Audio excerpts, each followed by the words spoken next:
Hello world, welcome to the 158th Climate Change Emergency Protest here in Gettysburg, Pennsylvania. It is December 17th, 2021. Next week will be the 159th Climate Change Emergency Protest. That'll be on December 24th, Christmas Eve, 2021. So right now in the United States, we had the outbreak of tornadoes, and Kentucky in particular got hit excessively hard. And the weird part about that is it's Mitch McConnell and Rand Paul's home state. They're senators from there. Mitch McConnell's the leader of the Senate for the minority party. There's no mention from them concerning climate change and no desire to change. This is just a road they're going down, and they refuse to acknowledge what's happening. And they're actually doing a disservice to their own people in Kentucky by not acknowledging it and trying to fix the problem or at least mitigate it. But nope, they're going to go through it again and again. Meanwhile, in the USA, it's the worst drought in 1,200 years. If you go to USA Drought Monitor, it'll show how bad it is, and it is horribly severe in the United States right now. All but 7 lower states, other than Alaska, that's one of the upper states, but all but 7 lower states have some sort of drought going on. So the only ones left are Kentucky, Indiana, Ohio, that's in the upper Midwest, and then you have New York, Massachusetts, Connecticut, and Rhode Island. That's it. And then also Puerto Rico, which is essentially our 51st state, is also in a drought, as well as Hawaii. So there's no mention from any leader of climate change or anything like that. There's no constant talk about climate change. There's no attempt to educate the public about climate change. There's just no mention at all. They avoid the subject altogether. So down in Antarctica, you have the Thwaites Glacier, which is, it could collapse there, come out with a report in the next 3 to 10 years. It is starting to fracture in horrible ways. And the scary part about that, it's called the Doomsday Glacier, and it basically holds back all the other glaciers in West Antarctica, or a lot of them. When that thing collapses in the next 3 to 10 years, it could cause 2 feet of sea level rise around the whole world. You look at your little beach front place, or a place you go to vacation, or your favorite spot down at the harbor or whatever, and add 2 feet of seawater to that, and you get a storm, and you're going to have a wipeout situation. Bangladesh is in big trouble. You're going to have hundreds of millions of people leaving low-lying areas, and you're going to have severe amounts of climate refugees now for once. We already have them here in the United States. They're called homeless people that have been blown out of their houses or just can't return home, and they're essentially climate refugees, but we've refused to acknowledge that as a problem. The Arctic, they just determined that the official high temperature was reached in 2020 in Siberia, and it hit over 100 degrees. What that does is you got creeks and rivers flowing into the Arctic as well, and they're warmed up, and they not only cause the melting of the permafrost on land due to excessive heat, they also cause a situation where the bottom of the oceans in the Arctic Ocean also heat up excessively. So you have methane escaping as a result of that are in the clathrate situation, and it is a bad situation as far as methane escaping into the atmosphere in the Arctic region. Right now, anywhere between 2,300 parts per billion and 3,000 parts per billion exists right now in the Arctic area.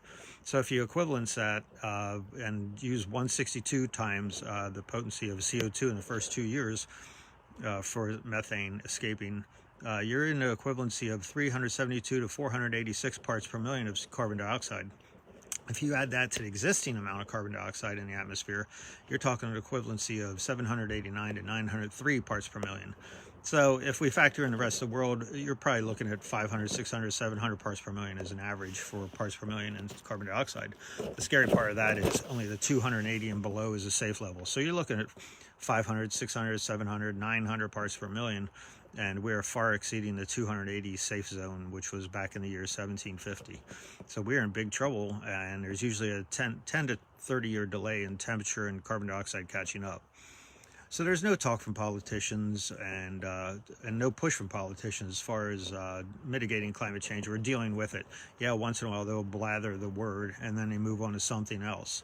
So we're in big trouble as far as that goes. There's no push from any leaders. There's no push from the public, no protests going on or anything like that. This Build Back Better plan by Biden and the administration, it's a half-assed thing, and it's basically BS. It's a placation to make everyone think that something is getting done with climate change, and it really is not even enough to mitigate, slow down, or do anything with climate change. A lot of it's hardening up the infrastructure as far as it goes. So there's no real plan. There's no case being made by the Biden administration or any president, and your next president will be even more of a dummy and not admit that there's a climate change issue until it's too late. We could easily stop subsidies to the fossil fuel industries if they wanted to. They could tax the corporations for polluting, and also people in general. If you're running a coal roller, you get taxed, and so much tax that you can't afford to not fix the problem. They could create arrests. They could create a situation where it is crimes against humanity for polluting or doing anything with carbon dioxide. They could make it a severe crime, just like they would if you're smoking 3 joints over 3 different times and you'd go to jail for life, like they did under the Clinton crime bill of 1994. So right now there is no push about that, no desire to throw corporations in jail that are excessive polluters. There's no broad education about climate change, just like coronavirus. All the ins and outs, all the little things about Omicron and the coronavirus and the Delta virus and everything like that. But there's no targeted education about climate change. There's no broad education about climate change. There's nothing being mentioned at all. So they need to make it to the point that people don't think it's a liberal issue. They realize that it's everybody's issue, as we're seeing out west and the entire United States with the drought situation. And now you have these tornadoes going on in December, which is unheard of. And it's a situation that we need to actually deal with and make people realize it's not a political issue, it's a science issue, and it's a matter of survival at this point, not only for humans, but all life on Earth. That's how badly we're pushing it to the edge. That's why the UN IPCC came out with a report that we're in code red for humanity. That was back in August. Have you seen any action being done on climate change? No. If I told you you had a terminal illness right now, would you wait till December to act on it, or would you have gotten on it right away? Well, that's essentially what's happening with these politicians. They find it convenient not to do anything. And I don't mean Democrats or Republicans. Republicans are overt deniers. Straight up, they don't believe in it. It's a false. It's just not true. It's a hoax and everything else. The Democrats, on the other hand, de facto deniers. De facto means you're not doing anything. By your actions, you have said that you don't believe in climate change. You don't think it's going to affect you, and you don't care about the future kids or anyone on the planet right now that's under age 50. So that's de facto denial. They could stop drilling. They could issue no more permits. The Biden administration issued over 2,400 permits up till June. From January to June, they issued 2,400 drilling permits. They also auctioned off 80 million acres in the Gulf of Mexico for gas and oil exploration. This is not an administration that is intent on saving your life. They'll do one thing good, and then they'll be doing 50 things of horrendous nature in a bad way. They could encourage protests. These so-called AOC and all the other people that are supposed climate change activists, they could advocate for people protesting on the street. They're not going to do that because that would upset people in the Senate and the House.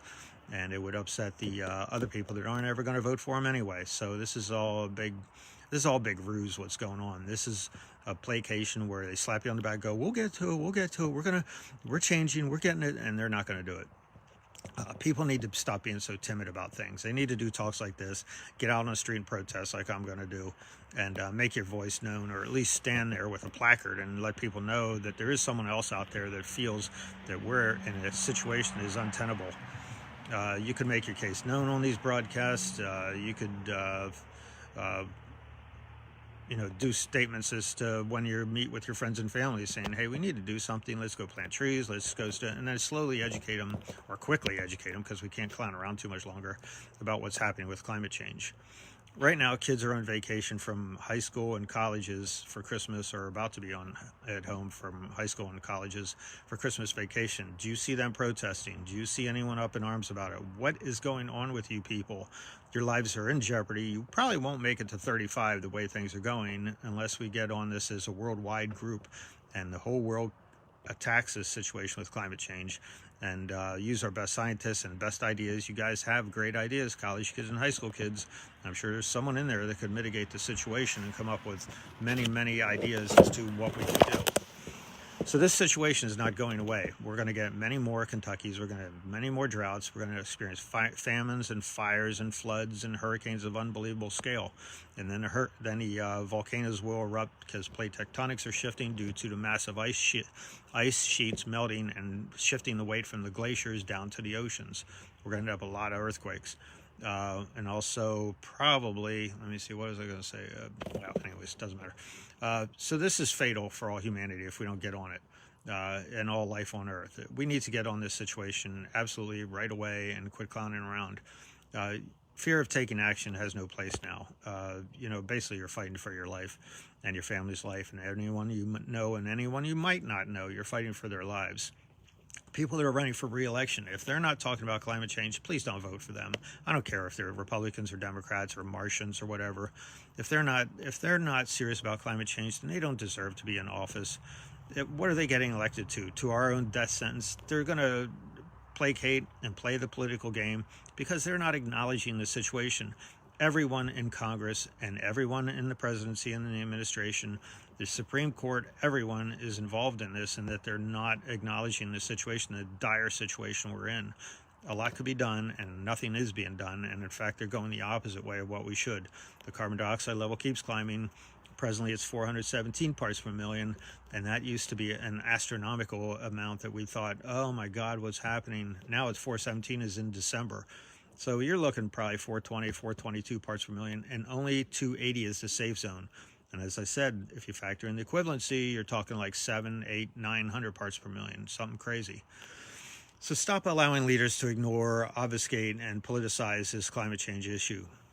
If groups on your side, Republicans or Democrats, aren't doing anything or are saying it's a hoax, you need to call them out and shout them down and tell them they're full of it. And do it with an educated thought process, and that you can point out to them why they're wrong. But you can't let them keep doing this and getting away with it. And when Joe Biden goes to Kentucky and talks, everyone should be hammering him about climate change. What are you doing about it? Why aren't you getting on this? Same with Kamala Harris.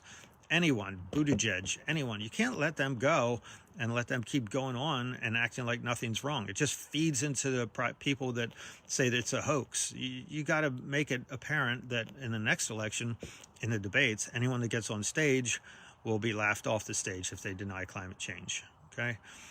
So next, let me see. Your life does depend on it, so that's all there is to it. So next talk will be on December 24th, 2021. That'll be number 159. Please do something, do a broadcast. Don't make this, just listen to me and go on about your day or whatever. Bring this to your heart. There should be thousands and thousands of people doing the same thing I'm doing, talking online, talking to their friends, calling out the politicians for what is. Especially if you're within that party, whatever party you're in, you should be calling them out and saying, you guys suck, you need to get to this, and you're killing us. You're absolutely committing murder. So I'll catch you next week. That'll be December 24th, number 159.